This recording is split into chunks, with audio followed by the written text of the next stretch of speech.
तुम्हारी या किसी और की वजह से जीरे के दिल में कोई बात आ तो सकती है, मगर वो ऐसी हरकतें कभी नहीं कर सकता, कोचवान ने कहा। शार कोई जवाब देना ही चाहता था कि 12-13 साल की उम्र का एक लड़का दौड़ता हुआ तबीले में आ गया। उसका सांस फूला हुआ था। चाचा, उसने कोचवान को करीब आकर कहा, पुलिस का ट्रक इधर आ रहा है। चौक पर ट्रैफिक जाम होने की वजह से वहीं रुका हुआ है। शार्क बाबू, अब तीर हो जा यहाँ से, कोचवान ने शार की तरफ देखते हुए कहा। शार्क तकरीबन दौड़ता हुआ तबीले के फाटक के पास पहुंच गया। उसने इधर उधर देखा। गली में मोटरों की वर्कशॉपों पर काम हो रहा था।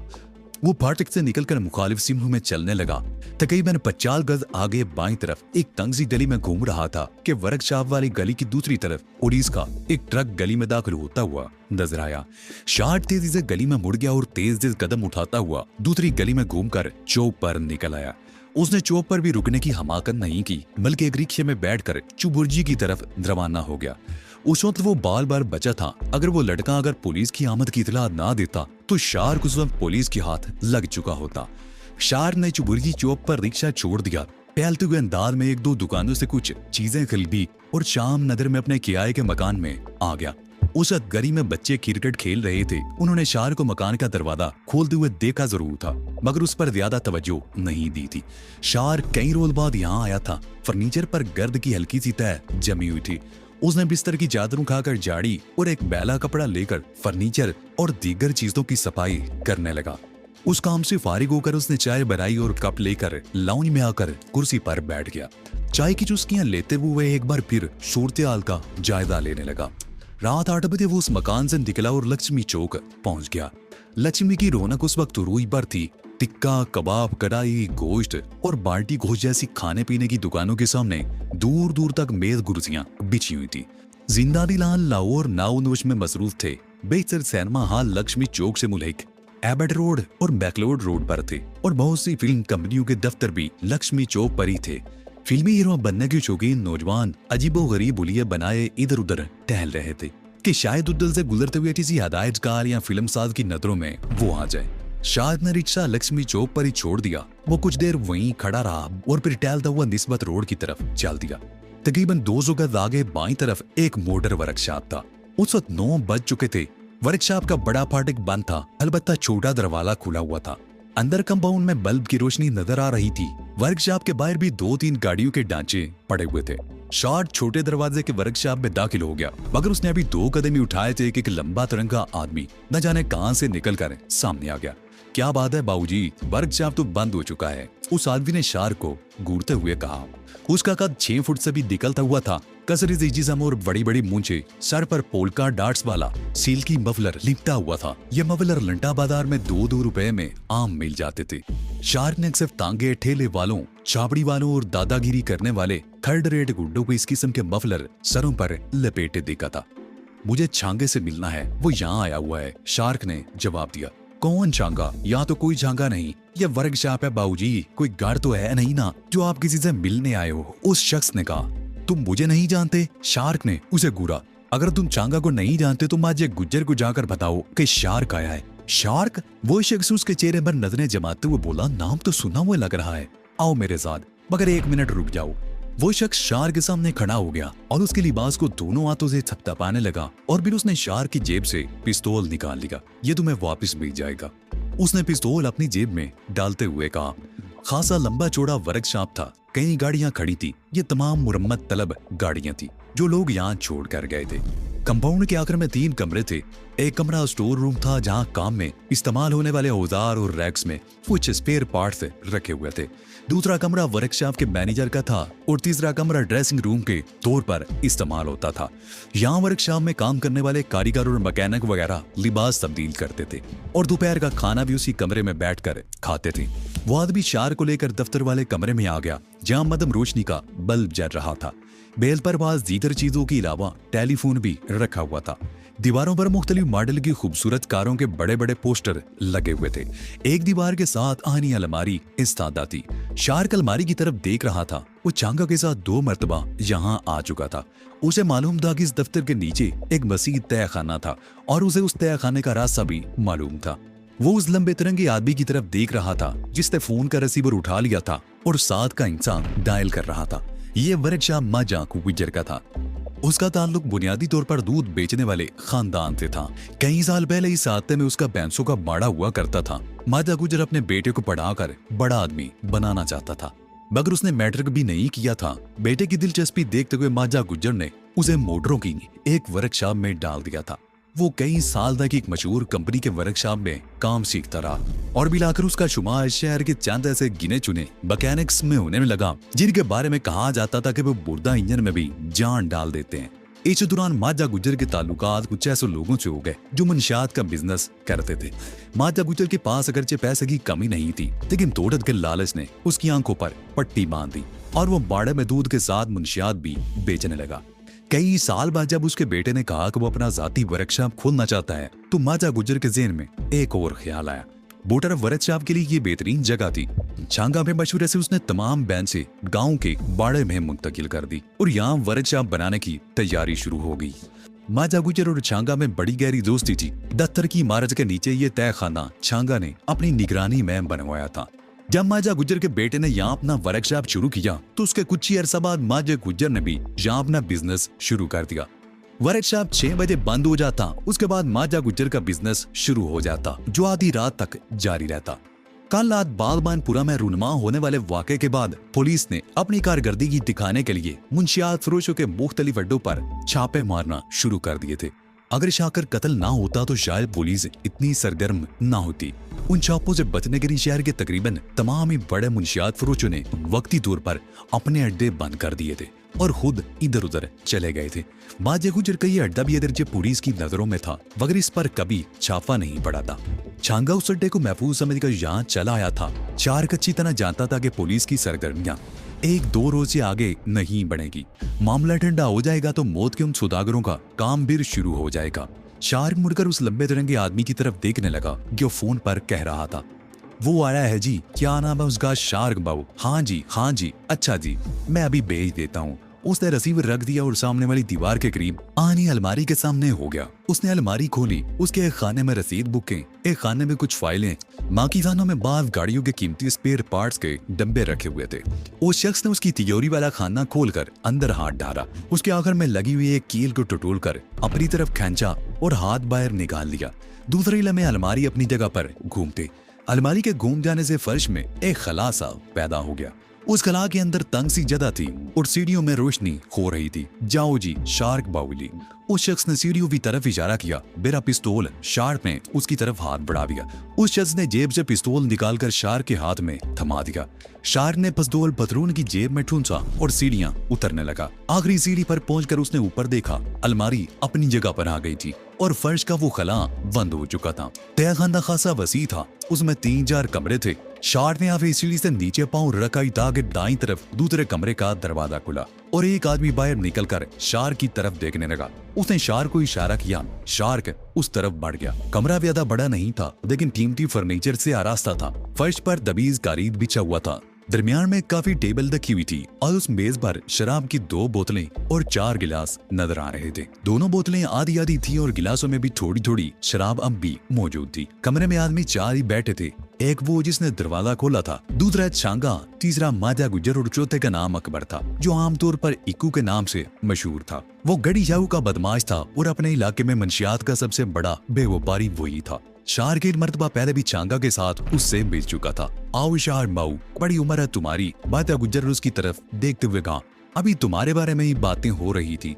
छांगे को फिक्र थी कि कहीं तुम धोखे में पुलिस की हत्या ना चढ़ जाओ। शार्क अब इतना कमजोर नहीं रहा कि पुलिस उस पर हाथ डाल सके। शार्क ने सोफे पर बैठते हुए कहा, चंद महीने पहले शार्क वाकई बहुत कमजोर था, पुलिस के लिए खिलौना था, लेकिन अब शार्क के पीछे आप जैसे लोगों की ताकत है। और खुश किता ही शार्क बाऊ। माजा गुजर बोला, हो जाए इसी खुशी में एक। नहीं, शार्क ने हाथ उठा दिया। मैं शराब नहीं पीता, ऐसी चीजों से दूर ही रहता हूँ। आप लोग अपना शुगल जारी रखें। ये तो कोई बात ना हुई ना शार्क बाऊ। माजा गुजर ने इठला कर कहा, मुझे मजबूर ना करो भाई। शार्क ने ठोस लहजे में जवाब दिया। फिर छांगा की तरफ देखते हुए बोला, कल रात क्या हुआ था? मैं आज दोपहर अड्डे पर गया था। मुझे शोके ने बताया था कि रात के वक्त पुलिस ने भी छापा मारा था। वो तो किस्मत अच्छी थी कि चंद सेकंड पहले ही मुझे पुलिस की इतला मिल गई थी और मैं वहां से निकल गया था। क्या बताऊं शार्क बाऊ, छांगा ने गहरा सांस लेते हुए जवाब दिया। बात कुछ समय में नहीं आई। निके पहलवान से बरसों से लेन देन है, पहले कभी कोई ऐसी बात नहीं हुई थी। क्या तुम्हारे ख्याल में रकम छीनने के लिए जीरे और शाकर पर हमला निक्के पहलवान के आदमियों ने किया होगा? शार्क ने उसके चेहरे पर नजरें गाड़ते हुए कहा। वैसे शंत उसी पर है क्योंकि वो आजकल रकम के मामले में कुछ टूटा हुआ है। 1.5 लाख तो माजे गुज्जर का निकलता है उसकी तरफ। 2 महीने हो गए, वो देने का नाम ही नहीं लेता। चंद रोज पहले ही सीरी उसी की तरफ गया था कि उसको समझा सकूं कि अगर रकम को अदायगी नहीं कर सकता तो थोड़ी देर करके उसकी रकम दे दे। हम भी तो पिशावर वालों को नकद अदायगी करके माल उठाते हैं, वो तो हमारे साथ 1 रुपए का उधार नहीं करते। निक्के पहलवान पर शक की दूसरी वजह यह है कि वो गायब हो गया और उसने अभी तक हम में से किसी से राब्ता ही नहीं किया। राब्ता ना करने की एक वजह यह भी हो सकती है कि वो पुलिस के वो से कहीं छुपा हो। शार्क ने कहा, जैसे तुम लोग यहाँ छुपे हो। वो दूसरे तरीके से भी हमसे राब्ता कायम कर सकता था, लेकिन उसने ऐसा नहीं किया। क्या मतलब? उसके दिल में चोर है? माजे गुज्जर ने कहा। क्या जीरा ऐसा नहीं कर सकता? शार्क बोला, मेरा मतलब है उसने किसी और के साथ मिलकर ये सारी प्लानिंग की हो। नहीं शार्क बाबू, छांगा ने नफी में जारी ला दिया, वो मेरे हाथों पला बड़ा है। लाखों रुपए उसकी तहवील में रहे हैं, कभी उसने 1 पाई का हेर फेर भी नहीं किया। वैसा नहीं कर सकता। तो तुम्हारा शक निके पर ही है? शार्क बोला। विका पहलवान सामने आए तो मामले की कुछ बता दो, छांगे ने जवाब दिया। जीरे के बारे में क्या सोचा है? शार्क ने पूछा। तकरीबन 1 घंटा पहले हमें दरमियान के एक आदमी के जरिए पुलिस का पैगाम मिला है, छांगा ने जवाब दिया। उनका 5 लाख का मुतालबा है। कमाल है, शार्क बोला। आदमी भी हमारा मारा गया, पकड़ा भी हमारा आदमी गया और 5 लाख भी हम ही से। ऐसा ही होता है यार मऊ, छांगे ने कहा। तुम्हें तो खुद इसका तजुर्बा है। उम्र कैद की सजा काट कर आए हो और उसके बाद भी तुम्हारे साथ जो कुछ होता रहा तुम तो जानते हो। अगर ये पुलिस वाले ऐसा ना करे तो उनकी जायदादें कहाँ से मरे? उनकी औलादें विलायत अमेरिका में तालीम कैसे हासिल करें? उनकी औरतें विवराज से कैसे लदी फुंदी रहें? वो नए मॉडल की कारें और टाउन की शानदार गोटियों में कैसे रहें? कीमती और चिमचिमाती कारों में कैसे रहे? नहीं मेरे वीर, पुलिस में लोग कौम की खिदमत के लिए नहीं आते, ये तो पैसा बनाने आते हैं और पैसा बनाने के तरीके इनको आते हैं। तो क्या तुम 5 लाख दे दोगे? शार्क ने सवारियां निगाहों से उसकी तरफ देखा। 5 लाख का मुतालबा दोनों पार्टियों से है, छांगा ने कहा। 2.5 लाख मुझ से और 2.5 लाख निक्के पहलवान से। इसीलिए तो हम चाहते हैं कि निक्के पहलवान से राब्ता हो। अगर वो पहले ही फांक हो रहा है तो 2.5 लाख कहाँ से देगा? शार्क बोला। उसे कहीं ना कहीं से तो ये बंदोबस्त करना ही पड़ेगा, वरना उसका बंदा भी ऐसा पकड़ा गया है कि अंदर बाहर के सारे लाल जानता है। अगर निक्के पहलवान ने अपने उस बंदे को ना चुराया तो वो भी बच नहीं सकेगा। वो लोग बातें कर रहे थे कि टेलीफोन की घंटी बजी। बाजे गुज्जर ने रिसीवर उठा लिया। वो निक्के पहलवान की कॉल थी। उसने फोन का रिसीवर छांगे की तरफ बढ़ा दिया। छांगा तकरीबन 10 मिनट तक उससे बातें करता रहा। आखिर में वो कह रहा था, ठीक है हम आ रहे हैं, 1 घंटा तो लग ही जाएगा। उसने रिसीवर रख दिया और बारी बारी हमारे चेहरों की तरफ देखते हुए बोला, चलो भाई दोस्तों, वो आज ही लंगे के घर हमारा इंतजार कर रहा है। बात क्या हुई उससे? इक्कू बदमाश ने पूछा। बात तो वहीं चलकर होगी, छांगा कहते हुए कुट गया।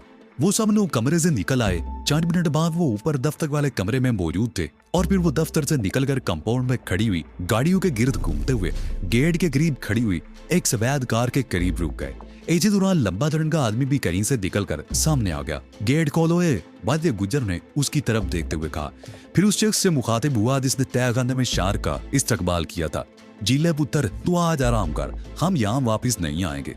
अच्छा जी, जीले ने मुख्तसर सा जवाब दिया। मादा गुज्जर कार का दरवाजा खोलकर स्टीयरिंग के सामने बैठ गया। छांगा उसके साथ वाली सीट पर बैठा था। शार्क और इक्कू बदमाश पिछली सीट पर बैठ गए। बारी मूंछ वाले लंबे तिरंगे आदमी ने गेट खोल दिया। मादा गुज्जर ने इंजन स्टार्ट करके रिवर्स में गाड़ी को गेट से निकाला और सड़क पर आते ही उसका रुख लक्ष्मी चौक की तरफ मोड़ दिया। 6:30 बजे थे। लक्ष्मी चौक की रौनक में कोई फर्क नहीं आया था। माजे गुज्जर ने गाड़ी एबर्ड रोड पर मोड़ दी और उस सड़क पर दोनों तरफ लातादाद सीमा होते पूरा इलाका रंग बिरंग रोशनियों से जगमगा रहा था। बेशतर सिनेमाओं के इंटरवल हुए थे। सड़क पर मुर्ग, छोले, नान कबाब और ऐसी ही चीजें बेचने वाले ठेलों पर लोगों का वॉल्यूम था। कार एबर्ड रोड से निकलकर शिमला पहाड़ी के गिर्द घूमती हुई कॉन्वेंट स्कूल के सामने से होती हुई गड़ीशाऊ के पुल की तरफ निकल गई और जीटी रोड पर दाईं सिमत बागबानपुरा की तरफ मुड़ गई। हाजी लंगे का मकान दारोगा वाला में था। बागबानपुरा और शालामार बाग के सामने से होते हुए कार तेज रफ्तार से जीटी रोड पर दौड़ती रही और बिलाकर उसकी रफ्तार कम हो गई। बाईं तरफ सड़क से जरा हटकर बसी हुई अरीज कोठियां थी।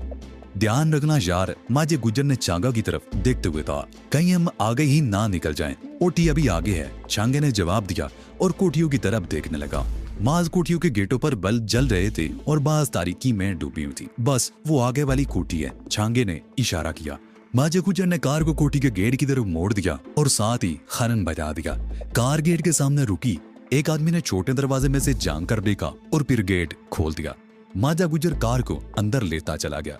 बहुत बड़ी कोठी थी, वसी वाली लान था जिसमें 3-4 जगह पोज पर फैंसी शेड वाली बत्तियां जल रही थी।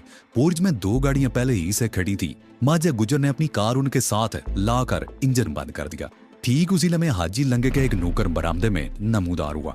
ये दोनों कार से उतरे तो नौकर उन्हें लेकर ड्राइंग रूम में आ गया। बहुत वसी और आलीशान ड्राइंग रूम था। सामने सोफे पर निक्का पहलवान और हाजी लंगा बैठे हुए थे।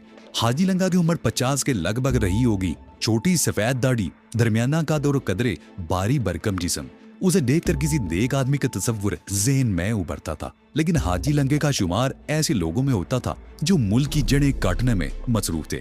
वो स्मगलर था, अनाज, घी, तेल और दीगर चीजों का और सोना बड़ी मिकदार में भारत स्मगल करता था। एक मर्तबा सरहदी मुआवजों से तसादुम हो गया था। उसकी टांग में गोली लगी थी और वो फरार होने में कामयाब तो हो गया था, मगर उसकी टांग को रोग लग गया था। टांग का जख्म ठीक होने के बाद वो लगलाकर चलने लगा और उसी वजह से वो हाजी लंगा के नाम से मशहूर हो गया था। निक्का पहलवान और हाजी लंगा ने उठकर उन लोगों का इस्तकबाल किया। ओए, ये क्या हरकत की है तुमने? छांगे ने निक्का पहलवान को घूरते हुए कहा। अगर तुम्हें पैसों की जरूरत थी तो मुझे कहता। 2 लाख, 4 लाख, 10 लाख जितनी रकम चाहिए थी मुझे ले लेता, लेकिन ये तुमने बहुत बुरी हरकत की है। मेरा एक बंदा मरवा दिया और दूसरे को पकड़वा दिया। तू तो बड़ा यार मार निकला हुए निक्के पहलवान। मैंने कुछ नहीं किया छांगे, निक्के पहलवान ने जवाब दिया, और तुम्हारा बंदा भी तुम्हारे ही हाथों मारा गया है।